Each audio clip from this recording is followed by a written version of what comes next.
Gracias, Pedro. Sí, como dice Pedro, hace 20 años nos conocemos. Estábamos allí recién cuando nos convertimos al Señor y estábamos en las clases de verdades básicas. Teníamos un buen grupito. Estaba Pedro, estaba Rubén, estaban unos médicos y estaba yo y otras personas, así como ustedes que están reunidas en la iglesia de la confraternidad, en este caso Unicentro, y de ahí seguimos nuestro caminar. Y gracias a Dios el Señor me ha llevado a estudiar también en el Seminario Bíblico de Colombia y después, como les vamos a compartir ahora, ser misionero en España. Hace 5 años que llegué a España, fui con el ánimo de trabajar allí a una iglesia de otra denominación, pero el Señor fue poco a poco volviendo a restaurar al camino de estar con la confraternidad, y actualmente estoy trabajando con la confraternidad, iglesias de la confraternidad, enviado por las iglesias, y también con la OMS, que es la misión que fundó la iglesia de Unicentro. Entonces, en España he estado, gracias Hernán, he estado en Madrid principalmente. Esta es una foto de la Gran Vía de noche, se ve con mucho brillo, pero a su vez está un poco borrosa. Eso tiene un propósito especial, no se ve una luz, pero no se ve realmente una luz nítida, porque realmente, como decía Pedro, en Europa, en este caso Madrid, es un mundo aparentemente brillante porque es primer mundo, pero realmente es un mundo que se vive oscuramente. O sea, hay mucha tiniebla, hay mucha oscuridad en estas ciudades. Allí he estado en Albacete, que es la ciudad que estoy actualmente. Allí estamos trabajando con un misionero ecuatoriano, también él es apoyado por la OMS también, y él tiene un ministerio de multiplicación de iglesias en casa. Ya se cambió el concepto de establecer un local. La OMS ya no está apoyando iglesias para establecer un local, contratar un pastor, contratar las personas, sino que los mismos laicos sean los encargados de llevar la palabra. Entonces nuestra función es conseguir las personas, evangelizar, y que esos laicos capacitarlos para que ellos sigan enseñando la palabra de Dios. Obviamente también uno de los factores es que alquilar un local en España es bastante costoso. Alquilar un lugar o un sitio para reunión siempre es caro. Y también lo que se quiere es no la dependencia a una persona, no la dependencia a un pastor, sino que todos nosotros podamos encarnar la obra y ser esos que transmiten la palabra de Dios. Y por eso quiero hoy basarme ustedes tienen todo su boletín, ¿cierto? Donde está el bosquejo. Ahí está un versículo, Lucas capítulo 4, los invito a que abramos las Biblias ahí. Si alguien me pregunta por qué ese versículo, creo que es el versículo que de pronto ejemplifica lo que más he hecho allí en España, ¿no? Entonces, dice la palabra de Dios: el Espíritu Santo del Señor está sobre mí, por cuanto me ha ungido para anunciar buenas nuevas a los pobres, me ha enviado a proclamar libertad a los cautivos y dar vista a los ciegos, a poner en libertad a los oprimidos, a pregonar el año favorable del Señor. Entonces yo quiero basarme hoy en unas palabras claves para entender esta parte, que es cautivo, ciego y oprimido, ¿no? Porque lo que he visto allí, estando en Europa, es un mundo que está cautivo, ¿no? Que es un mundo que se habla de la palabra, pero no quiere entender, no quiere comprender, como que hay algo en su mente de las personas que les cuesta entender o llegar a conocer del Señor, ¿no? Pero le cuesta de una forma inmensa, o sea, elevado a la potencia más grande. También veo mucha gente ciega, ¿sí? Ciega no físicamente, sino espiritualmente. Personas que están en tinieblas, que no pueden comprender a pesar de que ven milagros, de que ven cosas, están ciegas espiritualmente. Y también personas oprimidas. Entonces es un mundo, hacer misiones en este mundo pues es siempre complicado, pero tenemos la esperanza, como dice el Señor, que el Espíritu del Señor está sobre él, porque él ha venido a poner en libertad a esos cautivos, a dar vista a los ciegos y a dar libertad a esos oprimidos. Entonces vamos a ir aclarando qué es esto de cautivo, qué es esto de ciego y qué es esto de oprimido. Entonces para ir mirando poco a poco los versículos, vamos a ver qué significa esa palabra cautivo. Romanos 16:7, podemos pasar, exacto, Romanos 16:7 nos habla, según la versión, nueva versión internacional, nos dice así la palabra del Señor: saluden a Andrónico y a Jonías, mis parientes y compañeros de cárcel, destacados entre los apóstoles y convertidos a Cristo antes que yo. Entonces la palabra cautivo nos habla de prisioneros de cárcel, ¿no? Personas que estaban en prisión, pero aquí estamos hablando de otro tipo de prisión, no físicamente. Entonces habla de prisioneros, ¿sí? Entonces ahí nos deja ya una pista, ¿no? Él ha venido a dar libertad a esos prisioneros, pero ¿prisioneros de qué? Entonces vamos a ver Isaías 42, del 6 al 7, que nos da la pista de lo que es ciego. Entonces vamos a ir a Isaías 42, ustedes pueden también ir buscando su palabra.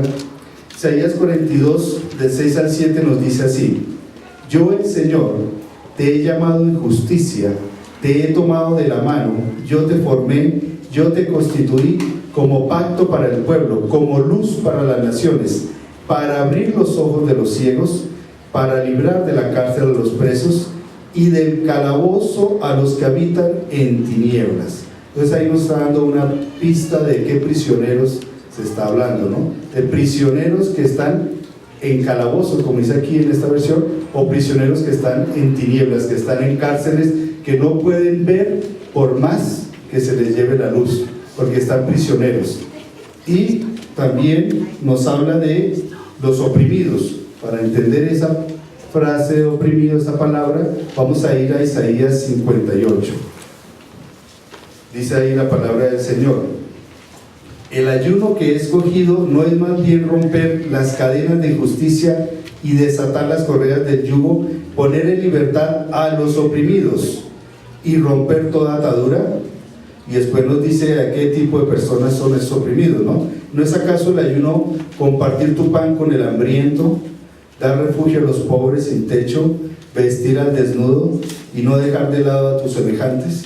Entonces, cuando habla aquí de que el Señor ha venido a libertar a los oprimidos, y son esas personas las más débiles que podemos ver en nuestra sociedad. Y en España se ve mucho eso. Desafortunadamente, como dice el dicho, no hay palo que más apriete, o no hay cuña que más apriete que el mismo palo, ¿no? Desafortunadamente, los que más oprimen a los inmigrantes son los propios inmigrantes, ¿sí? Cuando las personas llegan allí a buscar trabajo, a buscar posibilidades de salir adelante, los que ya llevan su tiempo son los que más oprimen a estas personas, ¿no? Les roban la parte del trabajo, no les pagan, bueno, les cobran por dormir en digamos en estas baldosas, ponen un colchón, les alquilan esa parte y les cobran hasta 100 euros mensuales por tener ese sitio, ¿no? Entonces las personas tienen ese concepto de que así como me tocó a mí difícil, yo tengo que oprimir al otro, y eso es una cadena que se va repitiendo. Entonces de eso se trata, ¿no? De que el Señor ha venido para liberar a esas personas. Voy a dar como un resumen de lo que significa entonces cautivo, ciego y prisionero, ¿no? Prisionero de la oscuridad. Yo creo que entonces el Señor nos está diciendo que el Espíritu del Señor está para poner en libertad a los prisioneros de las tinieblas, a los esclavos, a esos que no pueden salir de esa oscuridad, que viven en una oscuridad profunda, a poner en libertad a estos que están en cadenas, que están atados, que no pueden, por más que quieren, no pueden salir y ver esa luz. Y también ha venido para colocar justicia a esos oprimidos, a los más débiles, a los que tienen un yugo que no pueden salir de él, ¿no? A los que están así como siempre cabizbajo, que no pueden levantar su cara ni andar con la frente en alto, porque están oprimidos por esas decisiones y por esos yugos que han tomado, ¿no? Entonces vamos a ver las principales causas de ese cautiverio, de esa ceguera espiritual y de la opresión. Antes de eso quiero mostrar este mapa que nos muestra. Las preguntas dirán, bueno, ¿por qué vamos a España? ¿Por qué queremos ir a Europa? No es por estar en un país de primer mundo, ¿no?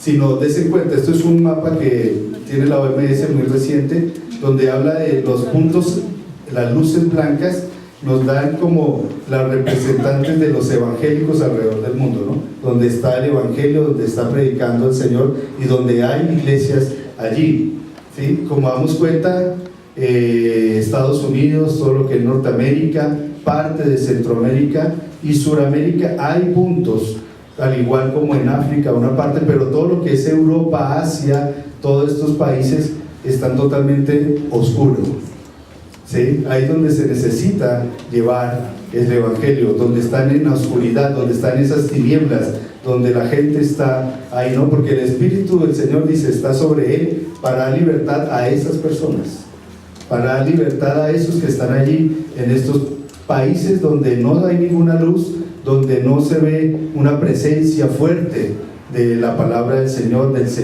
allí. Entonces, algo que he identificado de las principales causas del cautiverio y la ceguera espiritual y la opresión es voy a citar este tipo de causa, ¿no?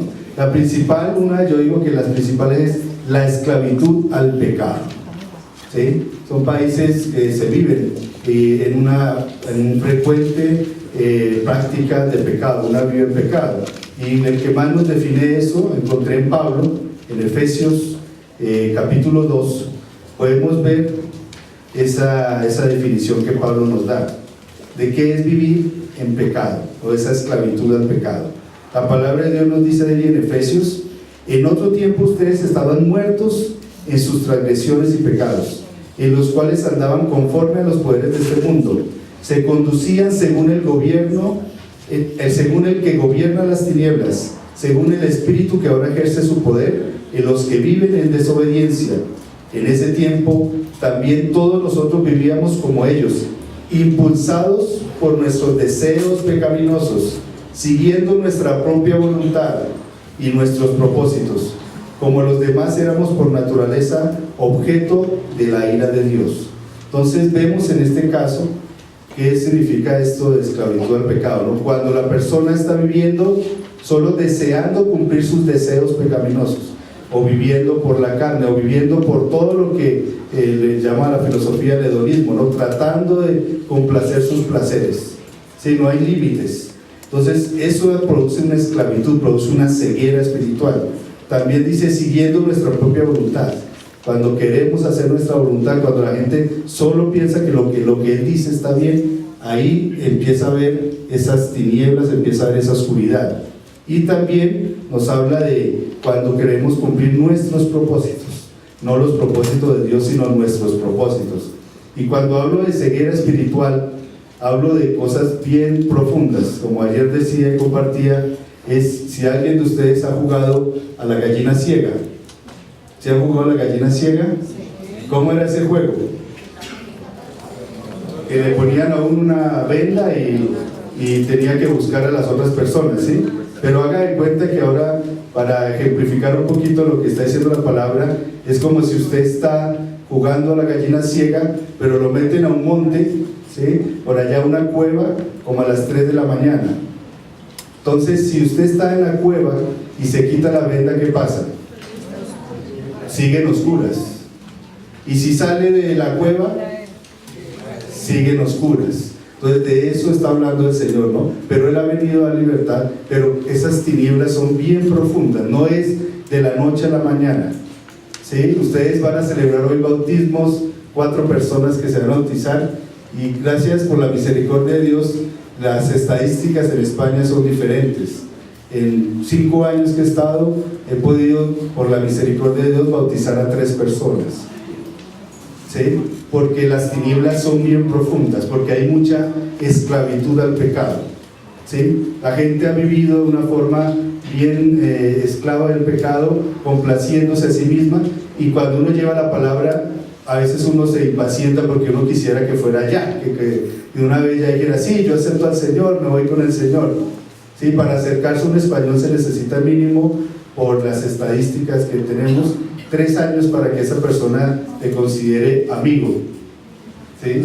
Frecuentemente estar visitando, estando con él, para que una persona te pueda decir, bueno, te considero como amigo. De resto, es un conocido, es una persona que está ahí, pero no lo consideran para alguien a invitar en la casa, ¿no? Y allá es algo también importante, no se invita a la gente a la casa. Y yo estoy trabajando en multiplicación de iglesias en casa. Entonces es como un choque cultural, porque allí no se invita, la gente utiliza lo que se llama cafetería o el bar, donde la gente se reúne, va la familia, los niños están en una cafetería, ahí almuerzan, pero su casa no. Inclusive los pastores, si ustedes van a ir a España, no se haga raro que un pastor le diga a usted, yo no lo voy a invitar a mi casa, porque los pastores españoles también, pues es su cultura, ¿no? Podemos vernos en una cafetería, pero a mi casa no lo voy a invitar, ¿no? Así me dijo un pastor, pero me gustó porque dijo la verdad, la sinceridad, ¿no? Porque uno quisiera que todos fueran a la casa como en Sudamérica, que los pastores, no, pero allí es otra cultura. Entonces, vemos que esa oscuridad es por una de las principales causas. Ahí quiero compartir el testimonio de una chica que conocí en Madrid, y ella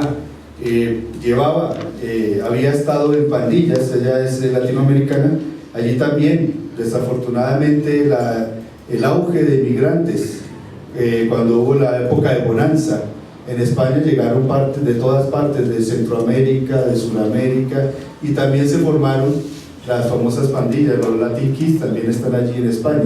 Entonces esta chica ya había pasado por esa experiencia de estar en pandillas, de estar, son condiciones para estar en esa pandilla, pegarse cuando uno va a iniciar en esa pandilla, la chica tiene que pegarse con otra hasta estar sangrando. Eso significa que ya es apta para estar en la pandilla. También tiene que acostarse con el jefe, tener relaciones con el jefe de la pandilla. Bueno, entonces era una chica que ya venía de un mundo fuerte, ¿no? Cuando yo la conocí, por medio de la mamá y una señora amiga de la mamá, que nos abrió la puerta para entrar a su casa, y allá hay que aprovechar cualquier momento donde se abre una puerta, nos metemos ahí para llevar la palabra de Dios, y empezamos a trabajar como un grupo en casa, y empezamos a orar por ella, ¿no? Pero ella seguía ya con una esclavitud al pecado fuerte, ¿no? Mantenía una vida muy, digamos, digamos, libertinaje, ¿sí? Entonces escuchaba la palabra, pero le costaba, ¿no? Como les digo, es como salir de la cueva, pero seguir en oscuras, ¿no? Pero ahí seguíamos orando. También ella después conoció a una persona, a un muchacho, me lo presentó, mira, este es mi novio, tal cosa, y dije, bueno, pero este muchacho, ¿qué? Entonces me dijo la mamá, no, después te cuento, no puedo decirlo delante de ellos dos. Entonces la mamá después me llamó, y esta persona robaba apartamentos allí en Madrid.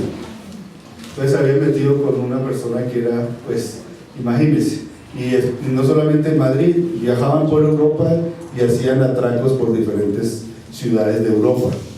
Entonces le compartíamos, lo orábamos por ella, pero es difícil, pero hay que seguir ahí, no hay que perder la esperanza, ¿no? Es lo que quiero venirles a compartir. Esto es un proceso, porque las personas están esclavas, están ciegas, pero poco a poco, no de la primera vez van a conocer y van a abrir y decir, sí, ya veo la luz, pero no hay que perder la fe, ¿no? Seguíamos compartiendo con ella, y después fue un paso peor. Ella se fue a vivir con él, se fueron a Italia a vivir, y bueno, la mamá, yo me tuve que venir para Albacete, y la mamá se fue para Londres a trabajar allí, y ella se fue con este muchacho para Italia, pero lo que contaba por noticias era tremendo, ¿no? Que las palizas que le daba este hombre, bueno, era tenaz, ¿no? Y sin embargo, seguíamos orando por ella. Entonces, ¿qué veo yo como en este caso de esta chica? Es esas características de una persona que está esclava del pecado, ¿no? Porque por más que hasta se le hacían daño, ella seguía ahí, ¿sí? Es una esclavitud, no puedes salir, tú quieres, pero no puedes, porque es algo bien profundo, ¿no? También estaba ciega, ¿no? Ella pensaba que este era el hombre de su vida, el amor de su vida, y fuera de eso estaba oprimida por ese mismo amor.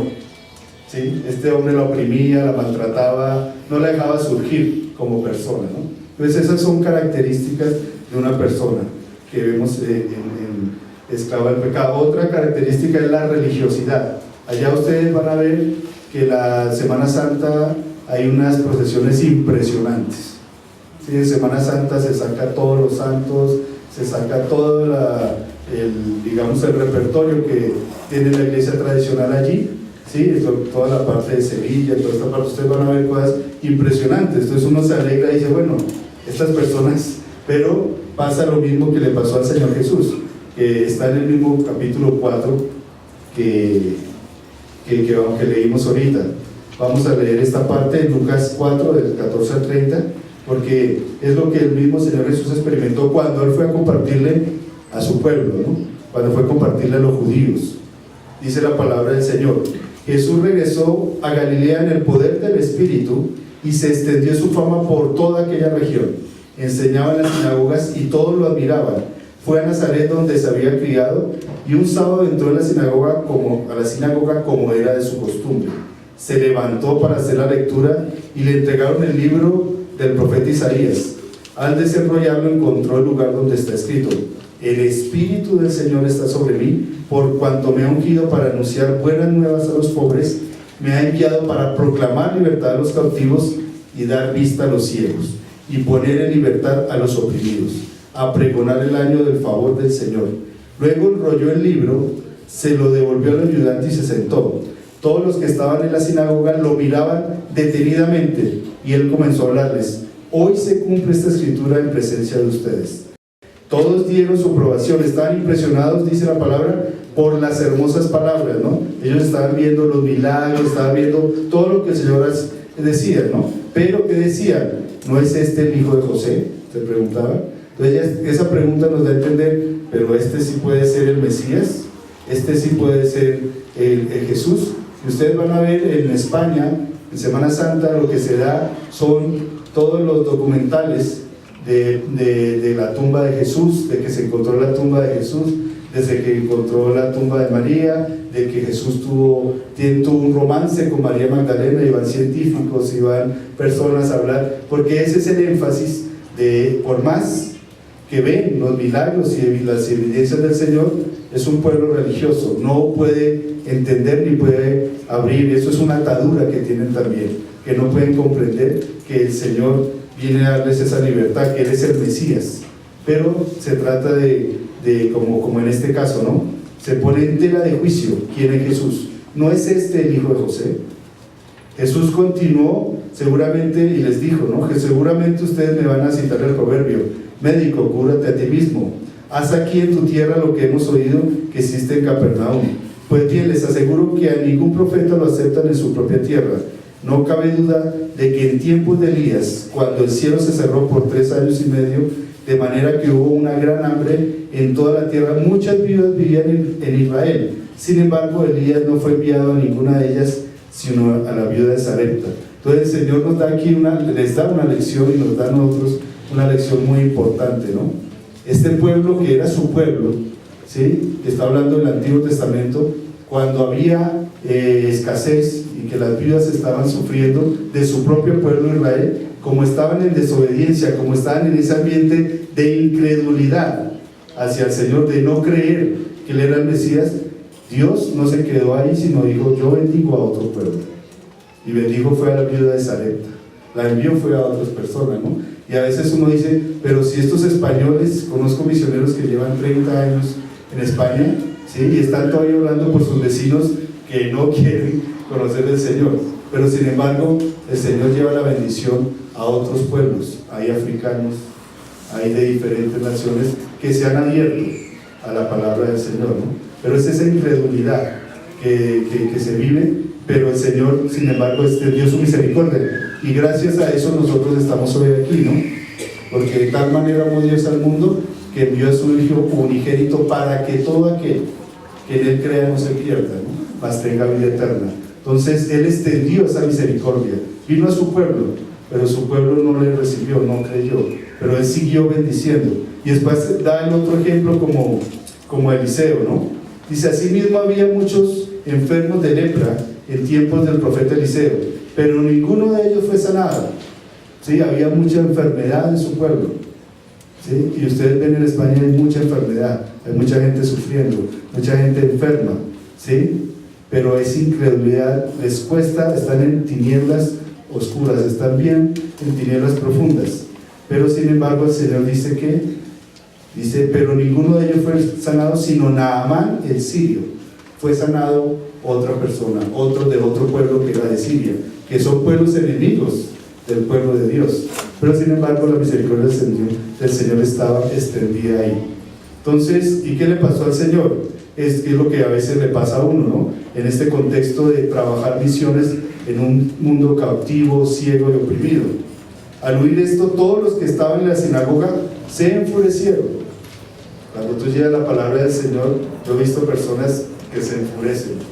¿Y qué hicieron con el Señor? Se levantaron, lo expulsaron del pueblo y lo llevaron hasta la cumbre de la colina sobre la cual estaba construido el pueblo para tirarlo por el precipicio. Esa es la reacción de un religioso, que por más que ve la evidencia del Señor, por más que ve cómo el Señor está haciendo milagros, cómo está obrando, prefiere echar afuera todo lo que tenga que ver con el Señor y todo lo que tenga que ver con Dios. Entonces uno se pregunta, pero ¿por qué viene España ese proceso? Si ellos fueron los que nos evangelizaron, ¿no? De allá llegaron a evangelizarnos con la religión tradicional, ¿sí? Pero es el proceso que ellos han tenido como consecuencia de lo que fue una dictadura, que fue de Franco, que estuvieron como 40, 50 años de dictadura, y cuando muere Franco ellos ya no quieren saber nada, porque la dictadura implicaba también una religión impuesta, una religión obligada, una religión que era sí o sí, como en las cruzadas. ¿Y qué pasó? Pues obviamente la gente de ahí se fue al otro extremo. Ya no quiero saber nada de Dios ni de la Biblia, porque eso es malo, eso nos trae hambre, nos trae calamidad, eso es una maldición que llegó a nuestro país en una época. Y hoy una persona de 60 años le ha enseñado a su hijo, que tendrá 40, que eso es malo, que es todo lo que tenga que ver con Dios, con la Biblia, todo eso es malo, o sea, que no te va a llevar a nada sino a maldición. Entonces vienen en una degeneración, y el de 40 le está enseñando a su hijo, y su hijo a su vez así, ¿no? Entonces es esa oscuridad, esa tiniebla, esa religiosidad que los tienen atados, y que por más que se lleve la palabra, pero hay que seguir ahí, no perdamos la fe, ¿sí? Es lo que quiero compartir hoy. Otra es haber estado en sectas, ejemplo, la nueva era, y en prácticas ocultistas. Sobre todo cuando hablo de prácticas ocultistas, no es tanto por los españoles, sino por la mayoría de inmigrantes de Centroamérica y Sudamérica que sí han estado en chamanes, en cosas de brujería fuertes, ¿sí? En todo lo que son curanderos. Mejor dicho, hay muchas prácticas que para uno es nuevo cuando llega a este país y va a conocer y a llevar la palabra del Señor. Entonces ve que a la persona le cuesta conocer del Señor, y es por este tipo también de ataduras. También, vamos avanzando, filosofías del mundo, y esta sí ha dado, ahorita como están los españoles, la crisis es muy fuerte en España. Realmente aquí se está viviendo mucho mejor económicamente que en España. El adquirir dinero y las cosas te traerán felicidad. Lo que yo coloco a los lados es lo que dice la palabra de Dios frente a esa postura que tiene el mundo, ¿sí? Que si yo adquiero cosas y adquiero dinero y mi vida solo busca dinero, yo voy a ser feliz. Y cuál engañados estuvieron los españoles y los inmigrantes que vivían en España, ¿no? Ellos llegaron, y como había bonanza, en esa época que había bonanza, una persona que estaba en la construcción, que ponía ladrillos, podía ganar 3.000, 4.000 euros mensuales fácilmente. Eso es mucha plata. Entonces la gente empezó a vivir como se vive en el primer mundo. Se endeudaron, compraron carros, pisos, se dice allá, o apartamentos. Pero ¿qué pasó? Ellos trabajaban como con el UPAC, cuando hubo aquí la época del UPAC. ¿Sí? Que subía el UPAC y la cuota subía el doble, ¿sí? Y allá pasó lo mismo con el Euroribor. El Euroribor subió, y entonces eso empezó de una persona que pagaba 500 euros mensuales de cuota por un apartamento, se pasó a 1.500, que era lo que ganaba ahora. Ahora una persona está ganando fácil, si le va bien, 700, 600 euros mensuales, que es como el salario mínimo de allá. ¿Y qué pasó? Entonces vino la crisis y ahora están endeudados. Y no es como aquí, allá el banco te quita el apartamento por la deuda, pero tú sigues pagando la deuda. O sea que las personas, por haber creído y haberse metido en esta situación, ahora están experimentando eso, ¿no? Ellos pensaron que adquirir dinero y todas esas cosas iba a traer felicidad, pero eso es una gran mentira. Nosotros también debemos tener cuidado con eso. También la lujuria sexual me dará satisfacción duradera.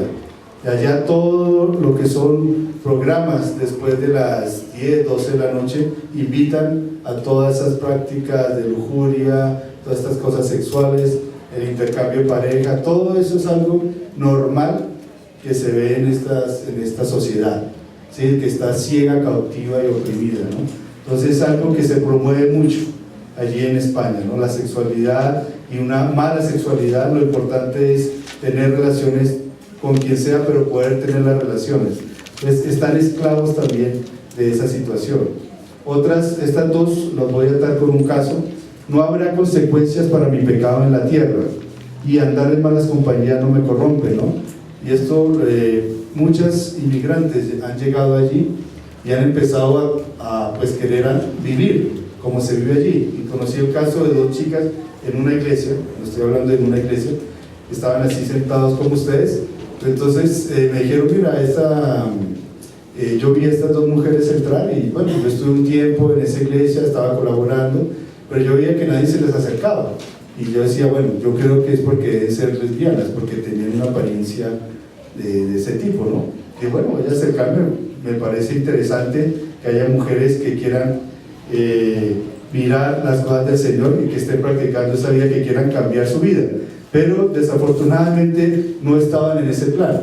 Entonces yo hablé con ellas, fuimos a una cafetería, les compartí, entonces les dije, bueno, y ustedes veo que de frente, porque allí eso es muy normal, nosotros somos lesbianas, ¿sí?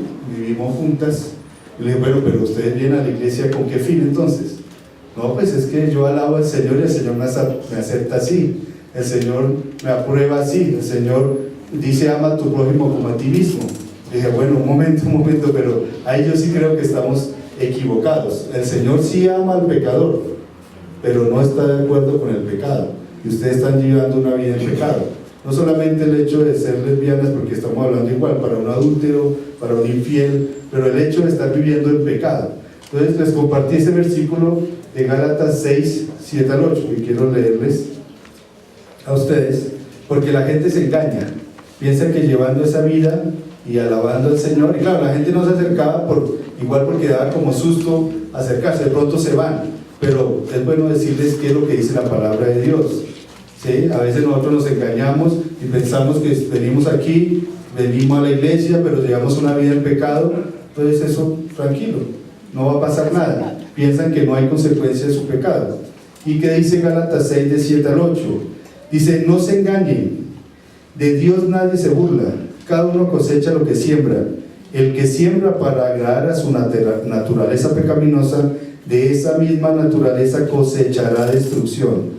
El que siembra para agradar al Espíritu, del Espíritu cosechará para vida eterna. Entonces yo les compartí, les dije, miren, no se engañen. ¿Sí? Ustedes si siguen en esa situación, si había una que no quería, había otra con la cual sí reconocía que ella se sentía mal cuando estaba en esas prácticas. ¿Y cómo empezó esta chica que se sentía mal?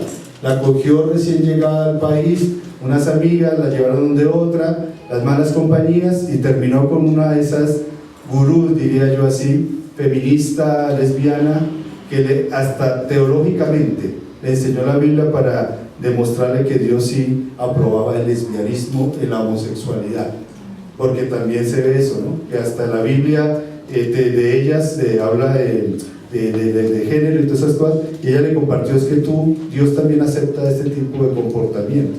Yo les dije, bueno, ahí sí estamos equivocados. Les compartí la palabra de Dios, ¿sí? Oré por ellas, con una pudimos trabajar un poco más tiempo, la otra ya me veía y salía corriendo porque pensaba Pero es eso, ¿no? Ese es un mundo fuerte, un mundo donde están las personas ciegas, cautivas, oprimidas, ¿no? Todas estas son consecuencias de causas por las cuales las personas les cuesta salir, pero no es imposible salir, pero es difícil salir.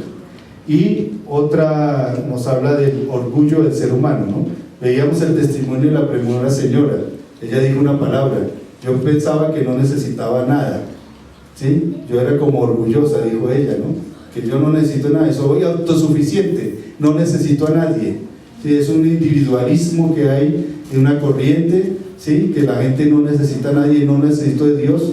¿Qué me ha dado Dios? Todo lo que me lo he ganado es porque yo trabajo, porque yo hago, porque yo, todo lo que yo quiero hacer es porque yo lo he buscado. Dios no existe, eso no, y esa es una corriente fuerte allí, ¿no? El orgullo del ser humano. Ellos dicen: no necesito a Dios para nada, mi vida, yo empecé, nunca Él ha estado conmigo, y como vienen maltratados por esa dictadura impuesta, entonces tienen una herencia de que no, en los colegios tampoco se da religión, nada de estas cosas, porque eso es malo para el ser humano. Entonces se crean con ese orgullo, pero están sufriendo.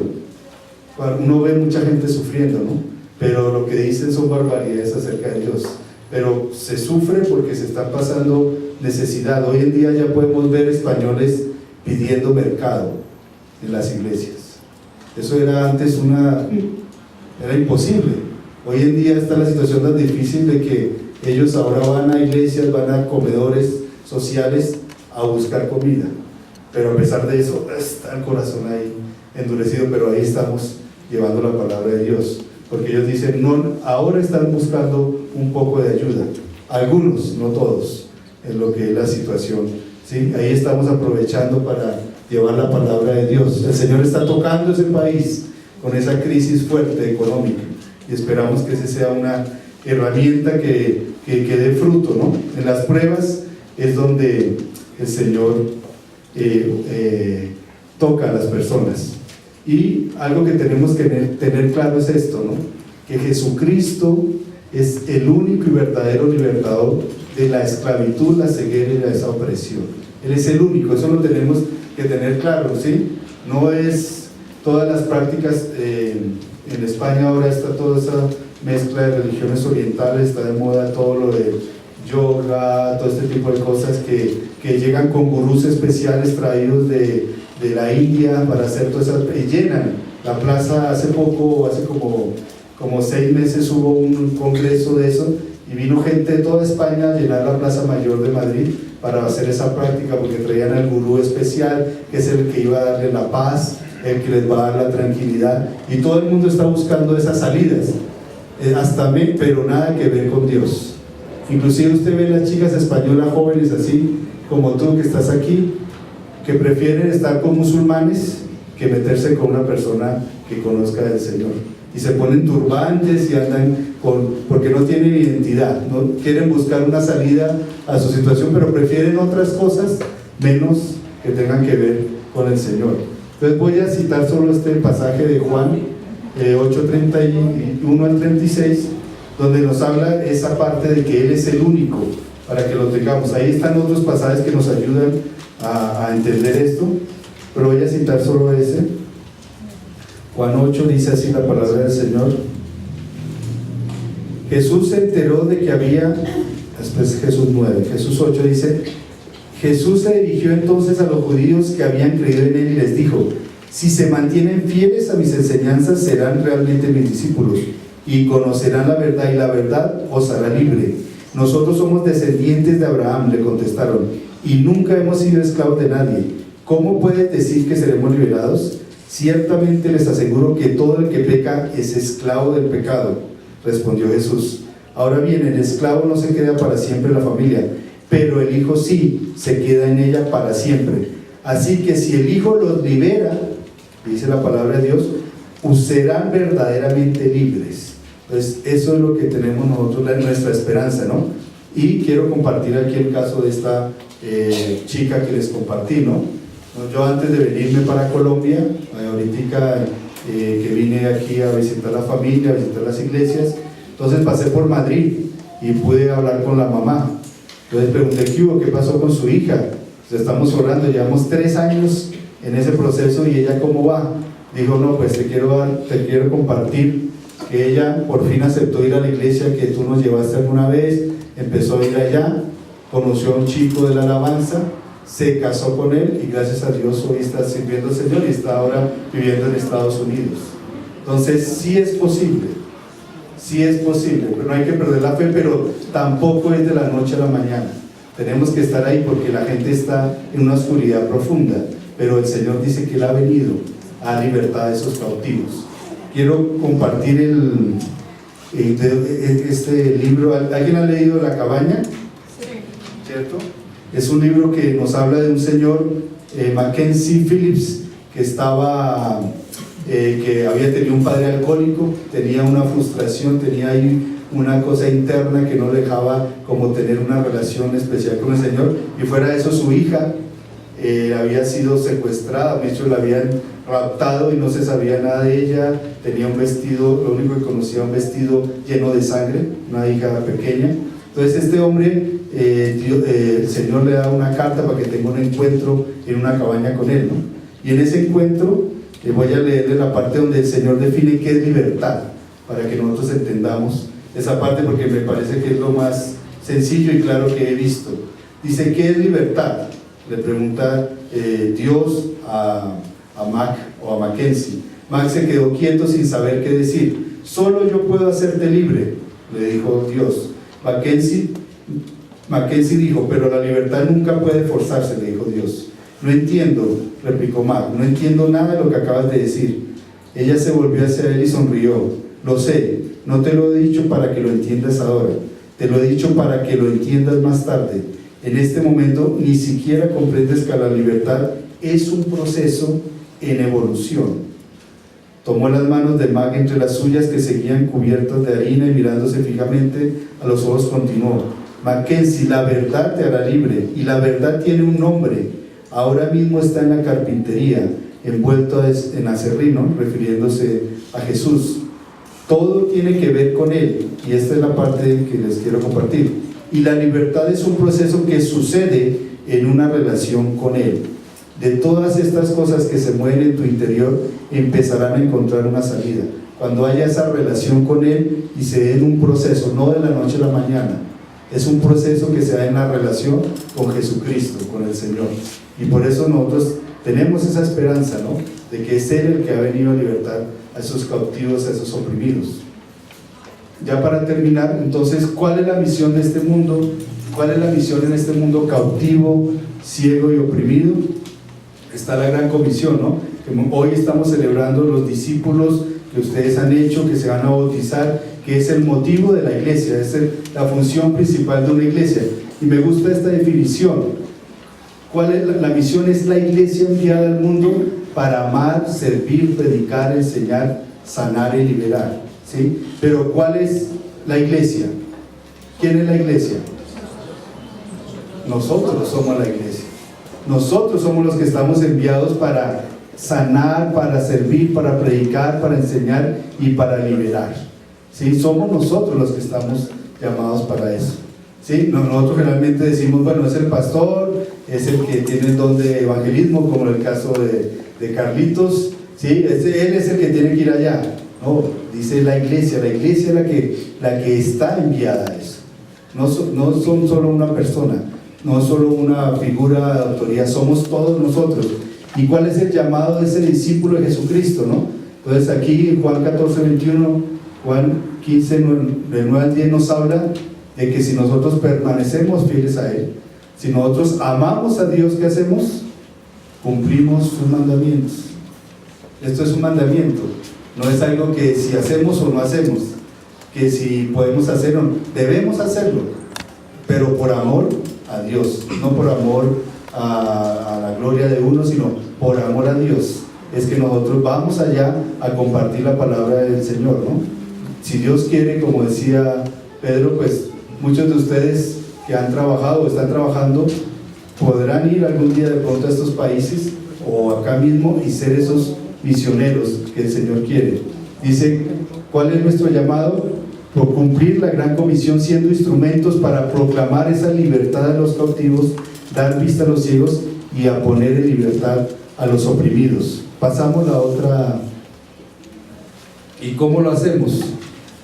Porque ese es como dice, bueno, pero usted puede ir por allá, pero yo no puedo ir por allá, pero estamos aquí en la colina campestre, ¿no? Estamos en este sector de Bogotá. Creo que aquí también hay mucha oscuridad, ¿cierto? Hay mucha tiniebla, hay muchas personas que están atadas por diferentes cosas que hemos visto, o otras que tal vez ustedes saben que están, las personas les cuesta abrirse a la palabra del Señor, pero la palabra del Señor es clara aquí cuando nos dice esto, ¿no? Romanos 10 nos dice así la palabra del Señor. Ahora bien, ¿cómo invocarán a aquel en quien no han creído? ¿Y cómo creerán en aquel de quien no han oído? ¿Y cómo irán si no hay quien les predique? ¿Y quién predicará sin ser enviado? Así está escrito: qué hermoso es recibir el mensajero que trae buenas nuevas. Entonces, la única forma, no hay más sino es ir donde están esas personas que están en esclavitud, que están oprimidas, que están siendo maltratadas, esas personas que están ciegas. Nosotros decimos, pero es que yo no puedo ir a hablar con el jefe mío, no puedo hablar con mi amigo, porque es que este hombre, cuando le hablo de Dios, sí, me va a sacar corriendo. Recordemos, no podemos esperar, nos sacarán de pronto 2 o 3 veces, pero el Señor va haciendo la obra. Y quisiera terminar con esto. ¿Por qué en qué descansa el misionero? ¿En qué descansamos los discípulos de Cristo? En que la obra no la hacemos nosotros. Yo no soy el que convencí a esta chica de que siguiera al Señor, que buscara a un hombre bueno, fue el Espíritu Santo el que la convenció. Nosotros simplemente somos instrumentos para llevar la palabra del Señor, para predicar esa palabra, pero no pensemos que es nosotros, si no lo hacemos nosotros, no, es el Espíritu Santo. Por eso coloqué esto para el final, porque pensamos que somos nosotros los que tenemos que convencer y tratar de que esta persona venga a la iglesia. No, es el Espíritu Santo el que va a hacer eso. Nosotros somos los instrumentos para ir y decirles, mira, esta es la palabra, este es Dios, el único que te puede liberar de esa esclavitud que tú andas, de esa opresión, pero es el Espíritu Santo el que va a convencer. Dice la palabra del Señor que Él convence al mundo de pecado, que Él da vida, que Él guía a toda verdad, que enseñará y hará recordar todas las cosas, que ayuda en la habilidad e intercede por nosotros. Hay veces que queremos tirar la toalla. Muchas veces uno estando con una persona, llevando la palabra y después vuelve atrás y vuelve como que, no atrás una vez, sino como que 3 metros más atrás. Entonces uno quiere tirar la toalla, porque no es fácil, como les digo. La gente está muy atada, pero el Espíritu Santo intercede por nosotros. Él nos da esa fuerza otra vez para decir, vaya, que yo soy el que hago la obra, no es usted, soy yo. Y muy importante, se nos olvida que el Espíritu Santo es un espíritu de poder, no es de cobardía, ¿sí? De dominio propio, de amor. Y algo para terminar: cuando está el Espíritu Santo en una persona, hay libertad. ¿Sí? Dice la palabra de Dios, cuando está el Espíritu Santo, hay libertad en esa persona. Entonces yo los invito a ustedes, ¿sí?, a que no tengan temor, que confíen en el Espíritu Santo, porque hay mucha gente en su familia, alrededor de ustedes, en este sector, que necesita llevar esa palabra de esperanza, de que hay alguien que sí puede darle libertad a esa esclavitud que está viviendo. Vamos a orar. Padre amado, yo quiero darte gracias, Señor, por tu palabra. Gracias porque tú viniste al mundo, Señor. Dice tu palabra de Dios que el Espíritu estaba sobre ti, porque venías para dar libertad a esos cautivos, Señor, a esos prisioneros de esas tinieblas, Señor. Y yo lo he podido ver, lo he podido evidenciar, inclusive con mi vida misma, Señor. Tú me rescataste, Señor. Abriste, Señor, mis ojos, quitaste esa ceguera que tenía, para poder verte a ti, para poder ver la luz. Pero ahora tú quieres, Señor, que los que tenemos esa oportunidad, esa bendición de poder tener esa vista espiritual, esa vida que tú quieres que tengamos, ahora vayamos, Señor, a donde estas personas que no tienen, que están ciegas, que están esclavas, que están oprimidas. Señor, gracias porque es en la fuerza y en el poder de tu Espíritu Santo, así como tú hablabas a los judíos, dice la palabra de Dios, que en el poder del Espíritu tú ibas y hablabas a tu pueblo, Señor. Algunos creían, pero otros no. Pero debemos hablar, Señor. Y yo quiero pedir por esta comunidad aquí, Señor, porque tal vez hay personas que estén luchando con una esclavitud, con un pecado que no pueden dejar y no han querido, Señor, han luchado en sus fuerzas. Pero ahí donde están, yo quiero que ustedes oren ahí mentalmente y le puedan decir al Señor: Padre, reconozco que tú eres el único que me puede hacer verdaderamente libre. Lo dice tu palabra. Quiero entregar ese pecado, esta naturaleza pecaminosa que me impide a mí, Señor, verte y apreciar esa relación contigo, poder disfrutar de tu amor. Padre, me arrepiento de que lo he hecho en mis fuerzas. No he podido dejarte totalmente a ti, que el Espíritu Santo sea el que actúe. Pero en este momento quiero que sea tu Espíritu Santo, Señor, el que saque todo eso mal que hay en mí, Señor, y el que me dé la fuerza para entregar ese pecado, esa cosa que no puedo dejar, Señor, que yo sé que no te agrada a ti, Señor. Tú has venido a hacerme libre. Yo quiero hoy que esa promesa se cumpla en mi vida, Señor. También, Señor, quiero orar por las personas aquí que tienen miedo, Señor, de ir y compartir, de ir y hablar a su hermano, de hablar a su mamá, de hablar a su amigo, a su novio, Señor. Padre, yo quiero pedirles que tú les des, Señor, una llenura especial de tu Espíritu Santo, Señor. Llénalos de tu amor, de tu Espíritu Santo, y que confíen, Señor, que ese mismo Espíritu Santo que tú tenías es el mismo Espíritu Santo que tenemos nosotros hoy, por el cual podemos ir libremente a predicar la palabra, Señor, a decir que Dios quiere darte esa libertad. Sabemos que no es en nuestras fuerzas, es a través del Espíritu Santo. Señor, derrama tu Espíritu Santo y tu amor en esta congregación para que puedan ir a esas personas que están en oscuridad y que están, Señor, ciegas y oprimidas, Señor, para ser instrumentos para poder tener esa libertad, para poder recibir de tu amor, Señor. Todo esto te lo pedimos en el nombre de tu Jesucristo.